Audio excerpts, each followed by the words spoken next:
before we begin, I need you to spell me your first name, your last name, and how many years that you've been working as a volunteer on patrol. My name is Ted Rubenstein, Ted Rubenstein, and I've been volunteering for the Los Angeles County Sheriff's Department at Lomita Station for 5 years. Awesome. All set? All right. I'm now being joined by Ted. You've been a volunteer on patrol now 5 years in our community. Thank you for your service. Just for starters, let's go back to the beginning. Why did you decide to do this? Oh, well, I had retired. I had lots of time on my hands. I wanted to give back to the community. I wanted to do something that I thought was interesting and far removed from how I spent my career, and something that had a little excitement to it.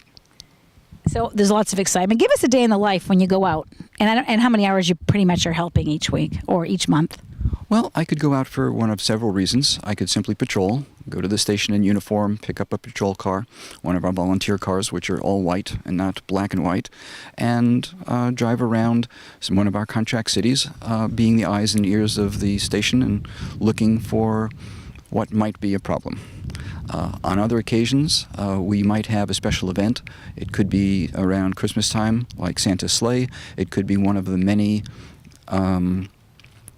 parades that are held in the various cities. Sometimes the local high school will have graduation or a football game, which might get out of hand. So it's good that we're around and creating a presence in the community. For you, in terms of, if someone's thinking about doing this, that might think, I don't have a law enforcement background. I mean, what does it take to really be able to be effective in the job that you do? Well, I think you have to respect law enforcement. You have to be one of the good guys, otherwise you won't pass your background check. And you have to want to serve. You have to want to be a good representative of the Sheriff's Department and be community-minded. You say about giving back to the community. Obviously, you're in terms of just the amount of dollars with the volunteer hours that are helping and with law enforcement in terms of savings, but also in terms of the impact you might be having on preventing crime. We've had an uptick in this community for a while. People are very concerned. How do you think you're helping to make a difference maybe in crime prevention? Well, in two ways, as I see it. One way certainly is the neighborhood sees a vehicle that's affiliated with law enforcement. We're not deputies. We don't try to be deputies, but the cars look suspiciously like patrol cars. And as a result, if somebody is in the neighborhood and has the notion of doing something evil, residential burglary or something like that, and they see a patrol car, they're, I would think, less likely to go ahead and do something like that. Other than that, if we see something that's suspicious in progress, we don't have guns, we don't have weapons, but we have something, sometimes it's even better. We carry radios, so we can get people who do have weapons to help us out right away. And that's exactly what we would do if we saw something that was suspicious. Obviously, in the field of law enforcement, we always hear men and women they put their life on the line every day. Do you feel like you're at risk with what you're doing? I mean, what are the risks? No, I don't feel I'm at risk.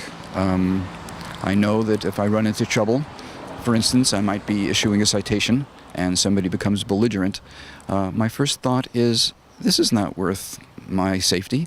I would wish them a good day, back off, and drive away. If they became unreasonable and I felt my life was in danger, again, I'd call them on my radio, request assistance, and that means that I would get help with lights and sirens blaring and flaring. As far as when you are out patrolling, do you have a buddy system, or are you typically on your own? Some stations require that the volunteers patrol two to the car. In Lomita Station, that's not the case. So it's very convenient. Certainly it is for me, because I don't plan my days particularly well. So if I get up and my to-do list isn't very great and I'm in the mood, I'll come to the station in uniform, grab a patrol car, so I can patrol alone, which is very convenient. It really works out well for me. For you, I know you said you like to give back, but what's the biggest reward for you when you do that shift and you've patrolled around and you maybe, helped with something?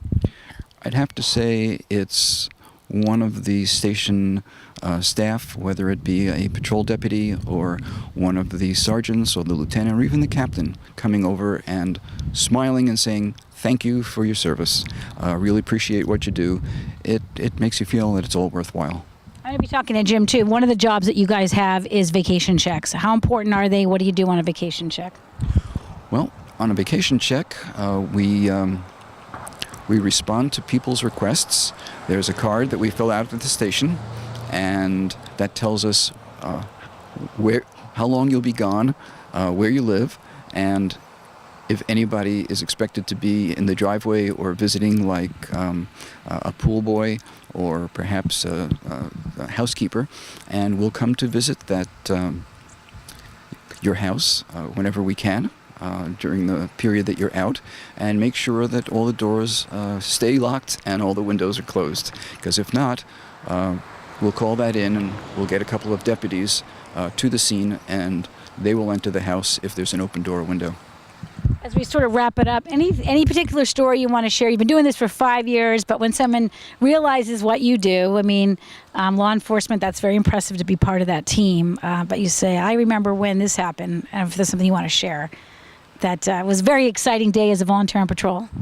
Well, there have been so many because besides going on patrol and supporting special events, I also am fortunate enough to go on a number of ride-alongs during the shift of a deputy, and I've been in cars where we've responded Code 3 with lights and sirens. I've been on slow-speed chases and mostly responding to residential burglaries, actually. So I think the excitement comes from never knowing what's going to happen. And one last thing is for people that are watching that are considering this, if they obviously have their, like you say, or they're one of the good guys and they would clear a background check.